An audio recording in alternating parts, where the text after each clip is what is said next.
Amen. Praise the Lord. At sa mga sandaling ito, tayo po idarayo na sa pinakamahalagang bahagi ng ating banal na programa na kung saan ang pagkikinig at pag-aaral po ng Word of God. Ating pong hihanda ang ating mga pakinig at kung maaari po i-take note po natin ating pag-aralan upang tayo po ipagbalayan natin dakilang Diyos. Ang kanya pong binibigay sa mga sandaling ito, ang buong pagkakataon sa ating beloved ordained preacher, beloved Brother Boy Kaluya. Amen. Purihin po ang ating pinakamamahal na Panginoon, ang pinakamataas na pagsamba, pagpupuri, pagluwalhati, pagdakila ay para sa ating dakilang Diyos nating pinaglilingkuran, sa ating pinakamamahal na Panginoon Kristo. At God bless you sa ating beloved MC, beloved Brother Pau. Mga minamahal, nagpapaabot po ko ng pagbati sa mga minamahal po natin mga kapatid sa ating pinakamamahal na Panginoon. Sa lahat po ng mga webcast viewers, Luzon, Visayas, Mindanao, maging sa labas ng ating bansa, mga kapatid natin sa ibayong dagat, sa iba't ibang panig ng mundo, maligayang panonood at pakikinig po sa ating banal na programa. Pagpalain kayo ng ating pinakamamahal na Panginoon sa inyong kinalalagyan, at nagpapabot din po akong dobleng paggalang sa ating minamahal at ginagalang na Pastor, beloved Evangelist Wildy Estrada Almeida, the end time prophet of our loving God. Sa lahat po ng mga beloved children, the Almeida family, magandang gabi po, at patuloy po nating inaalala ang mga hindi malilimutang aral ng ating beloved Assistant Pastor Lina C. Almeida.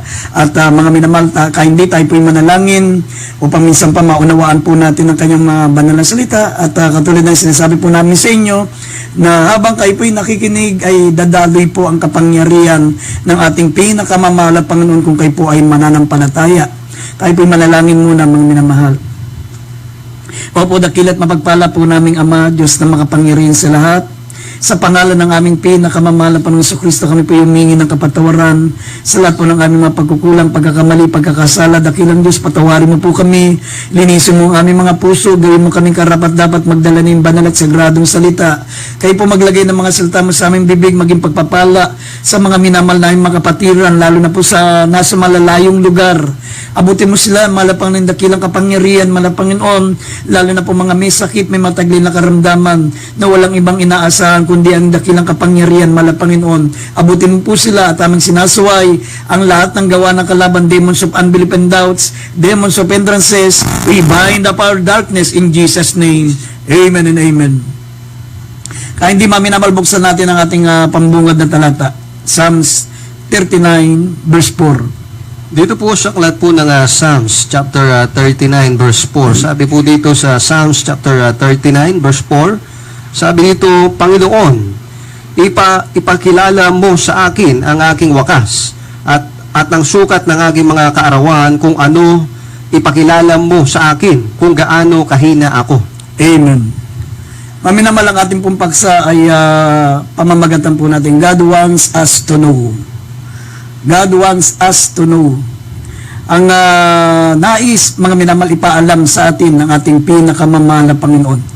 Alam nyo, mga minamahal, mga mananampalataya noon, kahit anong hirap, kahit anong pagsubok, kahit anong mga persecution ang kalang naranasan, mga minamahal, wala pong sumuko sa paglilingkod sa Diyos.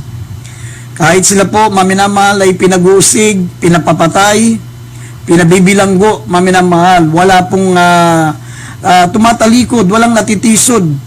Hindi katulad ng mga mananampalataya ngayon, nakarinig lang ng mga masakit na pananalita na tinutuwid sila, ay madali silang matisod, madali silang mawala sa paglilingkod sa ating mahal na Panginoon. Pero mga Kristiyano noon, mga minamahal, talagang matatag ang kanilang pananampalataya, walang sumusuko, mga minamahal, walang tumatalikod, walang natitisod, sapagkat mga minamahal, alam nila ay yung mga nais ipaalam ng Diyos sa kanila.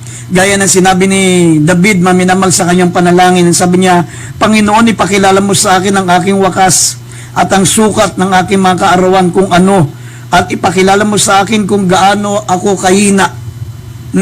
Yan po, maminamahal. Kaya nga dito po sa mga talatang ating matutunghayan, maminamahal, malalaman po natin, maminamahal, kung ano meron tayong mga mananampalataya mula nang tayo po ay naglagak ng pananampalataya kay Kristo. Kaya ito po ipanghawakan po natin, mga minamahal. Hindi tayo matitisod, hindi tayo manghihina, hindi tayo manlalamig sa ating pananampalataya kung alam po natin, mga minamahal, yung God wants us to know.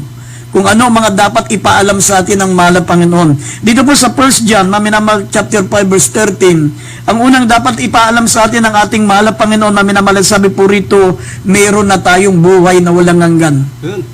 Meron na po tayong buhay na walang hanggan. Sabi ng 1 John, chapter 5, verse 13. Dito po sa aklat ng unang 1, kapitulo 5, talatang 13. Ang mga bagay na ito ay isinulat ko sa inyo upang inyong maalaman na kayo'y mayroong buhay na walang hanggan sa makatuwid ay sa inyong nananampalataya sa pangalan ng anak ng Diyos. Amen. Maminamahal, yan po ang unang dapat malaman natin bilang mga mananampalataya. Ito po yung nais ipaalam sa atin ng Diyos. Ang sabi ng banal na kasulatan, maminamahal, ang mga bagay na ito isinusulat ko sa inyo upang inyong malaman. Ito po yung dapat nating malaman, na kayo'y may buhay na walang hanggan. Sa makatuwid ay ang inyong pananampalataya sa pangalan ng anak ng Diyos. Mga minamahal ko, mula nang tayo po ay nakarinig ng salita ng Diyos, sinabi ng John chapter 5 verse 24, ang sabi diyan, maminamahal, mula sa kamatayan tayo po'y lumipat na sa kabuhayan. Mayroon na po tayong buhay na walang hanggan. Sabi po ng John chapter 6 verse 47, ang sumasampalataya ay may buhay na walang hanggan. Kaya ito po, maminamahal, ang pinangahawakan ng mga mananampalataya noon. Kaya kahit kamatayan, hindi sila natatakot. Kahit sila po'y pinag-uusig, maminamahal, sila po'y pinagbabato. Sila po, maminamahal, ay binibilanggo. Naka-mindset sa isip nila yung buhay na walang hanggan na taglay nila mula nang sila po'y naglagak ng pananampalataya sa mahal na Panginoong Jesucristo. Hindi katulad ng mga mananampalataya ngayon, maminamahal, makarinig lang ng masakit na pangungusap, natitisod na sila. Mayroon lang silang makitang hindi ka nais-nais sa kanilang kapwa mananampalataya, natitisod na sila. Kasi hindi nila alam na mayroon na silang buhay na walang hanggan. Mga minamahal, ang tinanggap po natin sa ating pananampalataya ay sa ating mahal na Panginoong Jesucristo ay buhay na walang hanggan. Kaya sabi rito sa John chapter 20 verse 31, ang mga ito ay isinusulat ko sa inyo, nangasulat upang kayo magsampalataya na si Jesus ang Kristo, ang anak ng Diyos, at sa inyong pananampalataya ay magkaroon kayo ng buhay na walang hanggan sa kanyang pangalan. Yan po ang sabi ng John 20 verse 31. Ang mga talatang nakasulat dito, mga minamahal, sabi ng Biblia, ito po ay para tayo sumampalataya sa ating mahal na Panginoong Jesucristo, at dahil sa ating pananampalataya sa Kanya, ay magkaroon tayo ng buhay na walang hanggan sa pamagitan ng Kanyang pangalan. Sabi rito John 5:24, basahin po natin, mga minamahal, mula nang tayo po yung nakarinig ng salita ng Diyos, meron na tayong buhay na walang hanggan. Dito po sa aklat ng 1, kapitulo 5, talatang 24, katotohanan sinasabi ko sa inyo, ang dumirinig ng aking salita at sumasampalataya sa Kanya na nagsugo sa akin ay may buhay na walang hanggan at hindi mapapasok sa paghatol, kundi lumipat na sa kabuhayan mula sa kamatayan. Amen. Mga minamahalan, sabi, ang sinumang dumirinig ng aking salita at sumasampalataya sa Kanya na nagsugo sa akin ay may buhay na walang hanggan at hindi napapasok sa paghatol, kundi lumipat na sa kabuhayan mula sa kamatayan. Mayroon na tayong buhay na walang hanggan. Pangawakan niyo po yan. Mga minamahal, hindi po simple ang pinag-uusapan po dito. Ito po'y buhay na walang hanggan sa piling ng Diyos. Hindi po baliwala ang pinag-uusapan dito, mga minamahal, nakasalalay dito between life and death. Kaya sabi ng banal na kasulatan, gustong ipaalam sa atin ng ating mahal na Panginoon, maminamahal, sa pamagitan ng Kanyang salita, na tayo mayroon ng buhay na walang hanggan. Pangawakan niyo po yan. Huwag niyong pababayaan, maminamahal, na agawin sa atin ang buhay na walang hanggan na nasa atin. Si Satanas ay naparito para magnakaw, pumatay at pumuksa. Kaya huwag nating hahayaan na agawin sa atin ang buhay na walang hanggan na ipinagkaloob sa atin ng ating pinakamamahal na Panginoon. Ang sabi ng banal na kasulatan sa John chapter 3 verse 16, ang sabi niya, sapagkat gayon na lamang ang pag-ibig ng Diyos sa sanlibutan, ibinigay niya kanyang bugtong na anak upang ang sinumang sumampalataya ay huwag mapahamak, kundi magkaroon ng buhay na walang hanggan. Ang sumasampalataya ay may buhay na walang hanggan, ngunit ang hindi sumasampalataya, sabi ng Biblia, ay hinatulan na. Hinatulan na, pero ang mga sumasampalataya ay may buhay na walang hanggan. Sabi ng John chapter 3 verse 17, na parito ang anak ng Diyos hindi para hatulan ng sanlibutan, kundi mga minamahal, iligtas at magkaroon ng buhay na walang hanggan sa pamagitan niya. Sabi ng John 3:16 hanggang 18. Basahin po natin talata. Dito po sa aklat ng 1, Kapitulo 3, ang talatay 16 hanggang 18. Dito sa 16, sapagkat gayon na lamang ang pagsinta ng Diyos sa sanlibutan na ibinigay niya ang kanyang bugtong na anak upang ang sino mang sa kanya ay sumampalataya ay huwag mapahamak kundi magkaroon ng buhay na walang hanggan. Sapagkat hindi sinugo ng Diyos ang anak sa sanlibutan upang hatulan ng sanlibutan, kundi upang ang sanlibutan ay maligtas sa pamamagitan niya. 18, ang sumasampalataya sa kanya ay hindi nahatulan, ang hindi sumasampalataya ay hinatulan na sapagkat hindi siya sumampalataya sa pangalan ng bugtong na anak ng Diyos. Amen.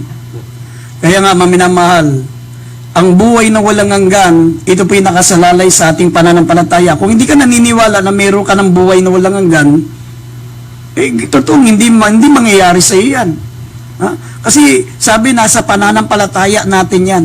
Kaya nga, ang mga bagay na ito isinusulat ko sa inyo upang inyong malaman na kayo'y may buhay na walang hanggan. Ang sumasampalataya ay may buhay na walang hanggan.